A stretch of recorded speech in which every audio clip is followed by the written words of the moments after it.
नमस्कार, मेरा नाम है विवेक सिंह और एक नई सच्ची कहानी में आपका स्वागत करता हूँ। अगर आप चैनल पर नए हैं तो चैनल को सब्सक्राइब कर लीजिए।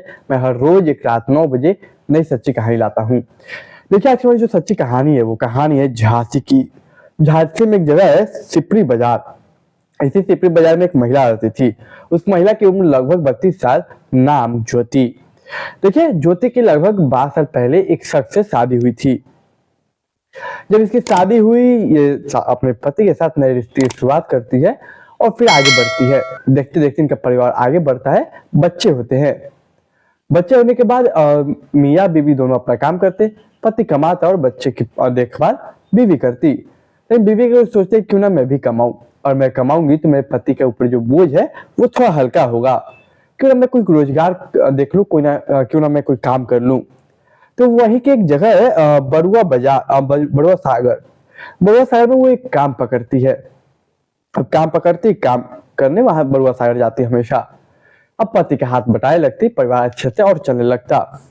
बच्चे धीरे धीरे थोड़ा थोड़ा करके बड़ा होते। वक्त गुजरता, समय गुजरता, इनके जीवन में सब कुछ सही चल रहा था। लेकिन देखिए, अभी इधर फरवरी की ही बात है। होता क्या है कि अब फरवरी में ज्योति एक दिन अकेले रहती है घर पे। उसका जो पति था, वो पति बाहर गया हुआ था अपना काम पे, जो जॉब करता था। इधर जो बच्चे थे वो बच्चे खेल रहे थे। ज्योति घर पे अकेली थी। इधर ज्योति अकेली थी, बोली क्या छुट्टी एक काम करते हूँ, क्यों ना गेहूं को और चावल को थोड़ा साफ कर लूँ, सुखा लूँ, भिंगा के साफ कर लूँ, फिर सुखा लूँ। अब वो अपना इस काम में लग जाती, चावल और गेहूं को अपना काम करने लगती, साफ सफाई करने लगती उसकी।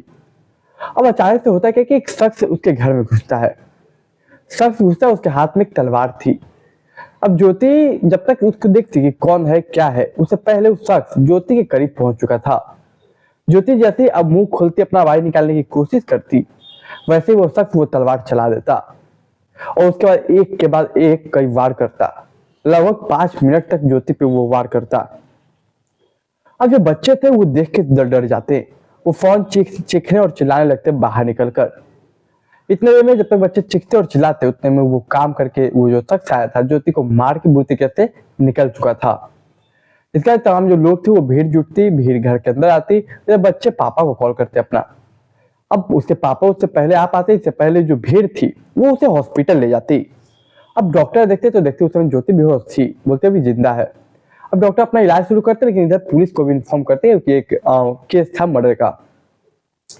अब पुलिस भी आती इधर। इधर डॉक्टर इधर जो इलाज करते ज्योति का, अनफॉर्चुनेटली ज्योति मर जाती। ज्योति हॉस्पिटल में दम तोड़ देती। इधर ज्योति के पति आते ज्योति के। वो पुलिस से बोलते, सर देखिए मेरी बीवी को क्या हो गया, कैसे हो गया। पुलिस आश्वासन देती कि आप धैर्य रखिए, हम उनको न्याय दिलाएंगे। देखिए, जब तक ये ज्योति का पति आया, उससे पहले जब पुलिस आ चुकी थी तो उनको एक उम्मीद थी ज्योति से कि ज्योति होश में आएगी और ज्योति कातिल का नाम या फिर कातिल के बारे में बताएगी। लेकिन ज्योति जैसे मरती है, उनकी ये उम्मीद खत्म हो जाती है, ये उम्मीद टूट जाती है। पति का रो रो के बुरा हाल था, बच्चों का रो रो के बुरा हाल था। पुलिस वाले दोनों को संभालते, आश्वासन देते कि हम कातिल को सजा दिलाएंगे, आपकी पत्नी को इंसाफ दिलाएंगे। इसके बाद पुलिस अपना इन्वेस्टिगेशन शुरू करती, पूछताछ शुरू करती। सबसे पहले पति से पूछा जाता कि आपकी पत्नी से किसी कोई दुश्मनी, किसी से कोई रंजिश। पति का जवाब होता, नहीं सर, मेरी पत्नी तो बहुत सीधी सादी है, अपना काम करती, काम से घर आती और किसी से कोई लन फन का कोई काम नहीं, मतलब नहीं, इसलिए उसका कोई दुश्मन नहीं है। पुलिस को ये बात बहुत अजीब लगती कि बिना दुश्मनी के कोई कैसे इतनी बुरी तरीके से मारेगा, क्योंकि वो मर चुकी थी और पहले अटेम्प्ट टू मर्डर का केस था, फिर मर्डर का हो गया हॉस्पिटल में ही। इधर फिर बच्चे से पूछताछ किया जाता। बच्चे जो बात बताए उसके मुताबिक वो कहते बच्चे कि सर हमने चेहरा तो नहीं देखा, लेकिन जो भी अंकल थे वो एक अंकल थे। वो आते हैं, मुखौटा लगाए रहते हैं, मुखौटा लगाने के बाद उनके हाथ में एक तलवार थी। घुसते मम्मी पे कई बार करते और फिर वो भाग जाते। पुलिस को एक बात समझ नहीं आती। बच्चे बोलता है कि कोई एक इंसान डायरेक्ट घर के अंदर घुसता है तलवार लेके, मुखौटा लगा के, और ज्योति को मार के निकल जाता है। और पति बोल रहा है कि कोई दुश्मनी नहीं है। ये बात कुछ हजम नहीं हो रही है। इसका पुलिस घर की भी अच्छे से तलाशी लेती, कहीं कोई लूटपाट का तो मामला नहीं। पुलिस जब तलाशी लेती तो घर से कुछ गायब नहीं था, मतलब एक बात क्लियर था, ये कोई लूटपाट का मामला नहीं था। पुलिस को समझ नहीं आता कैसे इन्वेस्टिगेशन कैसे करे। तमाम पड़ोसियों से पूछताछ होती है। अब जब पड़ोसियों से पूछताछ होती है तो पता चलता है कि कोई दुश्मनी नहीं, किसी से कोई लफड़ा नहीं, किसी से कोई रंजिश नहीं। सेम वही पति वाले बात भी पड़ोसी बताते हैं। और कौन आया था कौन गया, उसे कातिल को आते जाते किसी ने देखा नहीं, मतलब कि किसी ने देखा नहीं, पहचाना नहीं। अब पुलिस को ये बात समझ नहीं आती। पुलिस लगातार हर एक एंगल को टटोलने की कोशिश कर रही थी, लेकिन कुछ हाथ नहीं लगता। फिर पुलिस सोचते काम करते हैं, महिला की कुंडली निकालते हैं, यानी कि ज्योति की।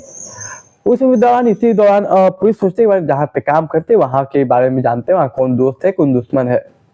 जब पुलिस वहां जाती, फिर ज्योति की कुंडली निकालती, तो एक बात सामने आती कि लगभग 2-3 साल पहले की बात है, जब ज्योति ये जगह आई थी बरुआ सागर, जब काम पकड़ने आई थी 2-3 साल पहले, तो उसकी मुलाकात एक अंकित नाम के शख्स से होती है। अंकित नाम के शख्स से मुलाकात होती है, काम करते करते उन लोगों के बीच अच्छी बातें होती है, अच्छी बातों की वजह से दोस्ती होती। देखते देखते ये दोस्ती कहीं ना कहीं प्यार में बदल जाती और ज्योति उसके प्यार में पड़ जाती।